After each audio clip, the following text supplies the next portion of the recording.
was great. Yeah. You know, there was hardly any restrictions. Like on Halloween night, all of us kids would get together and just walk around and not be afraid of anything. No, everybody. I wouldn't dare let everybody. my kids do that. But you couldn't. But then you could. You could. Yeah. Because you knew just about everybody in Hope Sound. The homes were always open to us kids. Yeah. We just went in.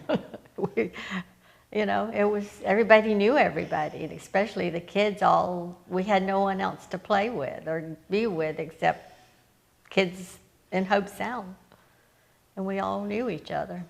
We used to have Wednesday night dances at the Civic Center where everybody would meet. And my mom didn't like to dance, so I always got to dance with Daddy. Yeah, So- Dad liked to dance. And then we used to have picnics every Wednesday at the beach, at First Beach. In the summertime. Yeah, in the summertime. And I can remember Dad, I think Mr. Bert Kurt and his kids would tie inner tubes together. I don't remember that. And whichever way the tide was going, we would walk in the opposite direction, go out into the ocean, maybe past the reef, and float back in and be picked up somewhere down the line, you know, maybe a mile or two down the beach. And those kids would all be tied in the inner tube so we wouldn't float away. We did that a number of times in the summer. That was our thing to do.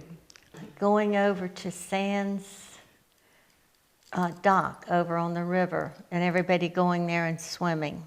In the And river. we would swim out to the light in the Yeah. middle of the river Yeah. and jump off or dive off or whatever. We did that a lot. Just everybody would go there and go swimming.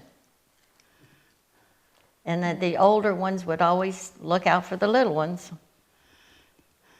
And I was usually always one of the little ones on the tail end. I know my brother always looked out for me to make sure I made it to the middle of the river. And when Wayne he had the bicycle. So he would ride the bicycle and Zelda would be on the front, on the handlebars, and my other sister would be on the back. And there, he would pedal them to school. He would come down to school here.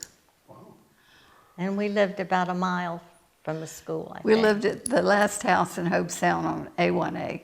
We used to have green mango fights. We had a mango tree. And my brother and some of his friends, Ricky and Vernon Sands, Johnny Tafoni, Johnny Jameson, and what was the brother? Tommy. Yeah. We just played together. We played with the boys because there wasn't that many girls to play with. The Tallies, we played a lot with Tommy Talley and Joe and J.D. Yeah. And because they lived next to us. The womanless wedding. Yeah, the men of Hope Sound put on a womanless wedding. And it was, where did they had it here. They either had it here or the Civic Center. Oh, at the Center. Civic Center. They had it at the Civic Center. And it was just, I remember Mr. Diamond or Mr. St. Orange was the baby. And he had on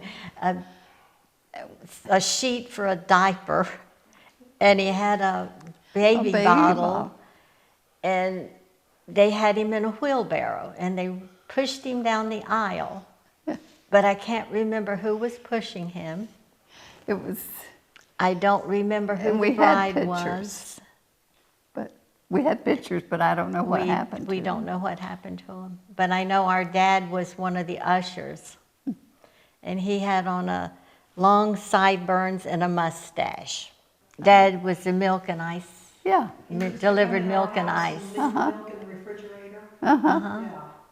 And we had refrigerators that had to have ice in them.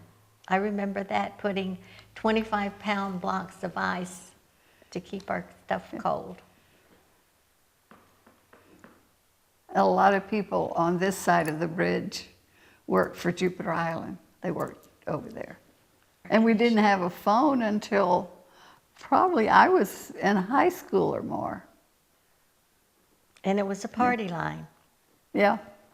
Well, I can tell you, in 1949, Mother had taken me to Wauchula because she thought there was no doctor over here that could take my tonsils out.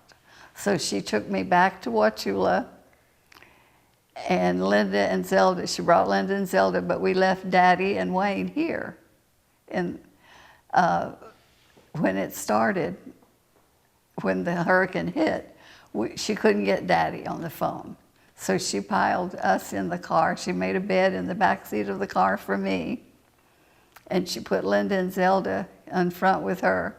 And away she came, coming back home to see about Wayne and Daddy, because we couldn't get them on the phone. And we knew our house was a real old house. But Daddy said that place just barely shifted when the wind. It was built so good and sturdy that they didn't have any problems. And I can remember how the mail was delivered in Hope Sound at that time. How was it? Tell them. Well, Mr. Cone, which they've got a picture of his building back there in one of those, he would bag up the local mail in a bag, and take it down by the railroad crossings and hang it on a pole that kind of went closer to the railroad tracks. The train would come by and there would be somebody standing in the open doorway of the train with a hook, and they would hook that bag, and there would go our mail, and then he would in turn throw out a bag of mail. And I know one time it burst, and we went and picked up mail all down the railroad tracks. And I don't know how old, I was still in school here. Yeah. So I couldn't have been 11, 12, something like that. But that's how we got our mail. When the Publix got in, the old Publix in Stewart, when it opened, she would go once a week and buy groceries. And that would, It would take, because it was a long trip it would to take get an from Hope hour. Sound to Stewart then. And she'd go once a week and get groceries. And I don't know how because there was 4 of us kids, and Mom and Dad. And we were always feeding other kids, you know. But she did it.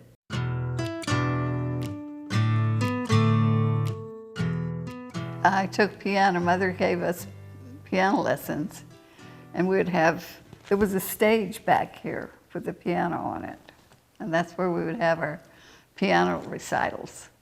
I think first and second grades were in that room, and the third, fourth, and fifth was in this room. Yeah.